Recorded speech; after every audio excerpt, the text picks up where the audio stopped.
Bonjour et bienvenue dans cette nouvelle Open the Boîte. Aujourd'hui, on vous présente Khora, l'apogée d'un empire de Yellow.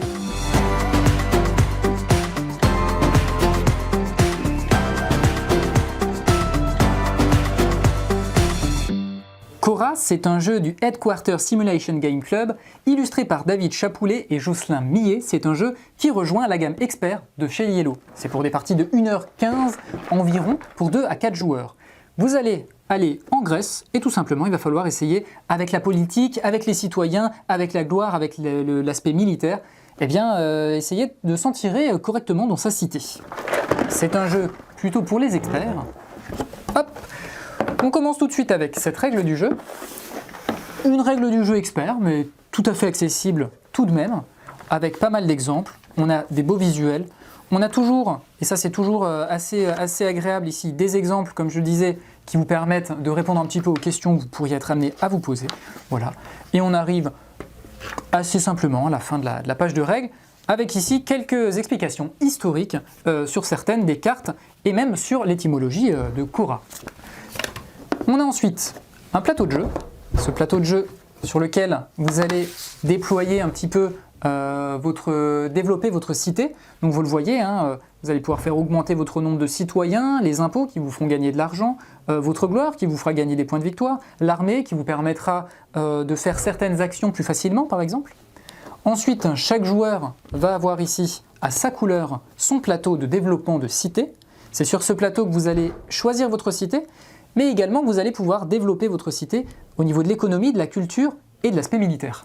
Donc vous voyez ici une couleur pour chaque joueur. Moi je vais prendre le bleu.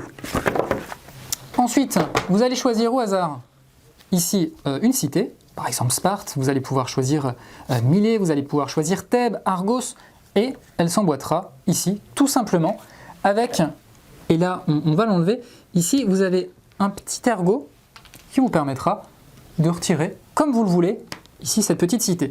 Cette cité va également pouvoir être développée. À chaque fois que vous allez la développer, eh bien, vous remporterez des petits objectifs, vous remporterez des effets. Chaque joueur va en plus de ça avoir, et là je vous le montre, parce que quand même c'est plutôt sympa, on a un thermoformage qui permet de tout ranger correctement. Chaque joueur va avoir ici ses tuiles. Moi je suis le joueur bleu donc je vais récupérer mes tuiles. Ces tuiles ce sont des tuiles actions qui vont me permettre justement d'effectuer des actions et de développer ma cité. Et on va également avoir pas mal de petits éléments. Donc on va avoir des dés, on va avoir des éléments en bois. Ils vont vous permettre ici par exemple pour le militaire, sur le plateau principal, de marquer votre progression à ce niveau-là. Donc on va avoir également la même chose sur les impôts. À chaque moment du jeu, vous montez, vous descendez, vous avez ce petit jeton en bois qui vous permet de noter votre progression. Vous allez avoir 3 jolis dés bleus. Au début de la partie, vous commencez avec 2 dés. Et vous avez un dé que vous pourrez débloquer qui se trouve pour l'instant sur votre plateau personnel. Vous allez avoir ici une petite tuile qui vous permet de notifier quand vous dépassez les 90 points de victoire. Vous allez avoir ici des petits challenges, des petits défis à relever. Si vous y arrivez, eh bien hop, vous pourrez le notifier ici. Ensuite, on trouve encore des jetons en bois, donc comme je vous le disais, que vous allez pouvoir mettre ici pour suivre votre progression. Et ensuite, sur votre plateau, vous allez avoir hop, ces petits éléments qui rentrent comme par magie dans les petits slots puisque le plateau est creusé. Ces éléments-là, au fur et à mesure de la partie, vous allez payer pour pouvoir progresser dans l'aspect militaire, dans l'aspect culture, dans l'aspect économie, ce qui vous fera gagner des avantages, ce qui vous permettra aussi d'effectuer des actions de plus en plus puissantes.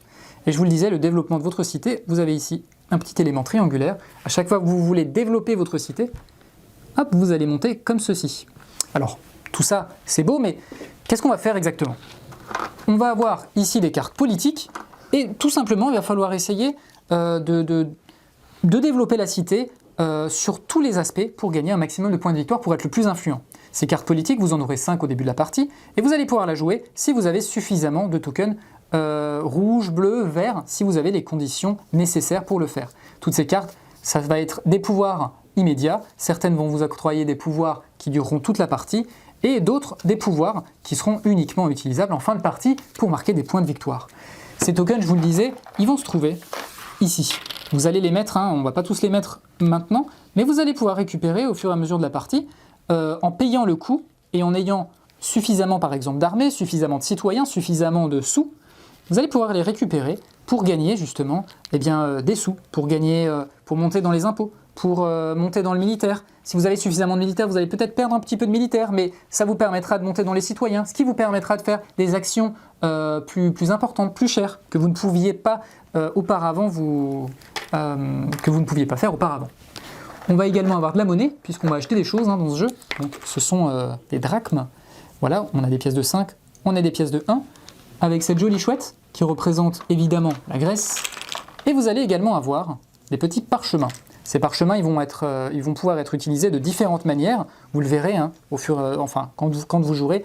Soit ça vous permettra de gagner des citoyens, soit ça vous permettra de gagner des jetons comme cela, ou alors ça vous permettra de monter ici plus facilement de niveau. Vous allez également avoir des cartes événements, puisque au début de chaque manche, et il y en a 9 en tout, au début de chaque manche, vous allez faire apparaître une carte événement. Cette carte événement, à la fin de la manche, il va falloir la résoudre. Parfois, elle ne tiendra compte que d'une personne, celle qui a la plus petite armée, celle qui a la plus grande armée. Ça permettra à certaines personnes de tirer profit de ces événements, et d'autres seront malheureusement un petit peu impactées. Mais en tout cas, ça pourra également guider la manière dont vous jouerez les parties. Donc on a ces cartes événements pour le côté aléatoire. Et une dernière chose sur la mécanique de jeu. Donc vous allez avoir ici des tuiles, actions. Chacune de ces tuiles vous permet de faire une action différente. Et comment on va faire? Eh bien, au début de la partie, au début de la manche, on lance les dés. J'ai un 2 et j'ai un 6. Si je choisis le commerce par exemple et que je lui attribue le dé 2, il y a une différence de 1. Je vais donc perdre un citoyen si je souhaite la faire. Si je suis égal ou supérieur, alors il n'y a pas de problème. Eh bien voilà, je crois qu'on a tout dit sur Khôra, l'apogée d'un empire. Eh bien, sur ce, on vous fait des bisous, on vous dit à la prochaine et d'ici là, bâtissez votre empire.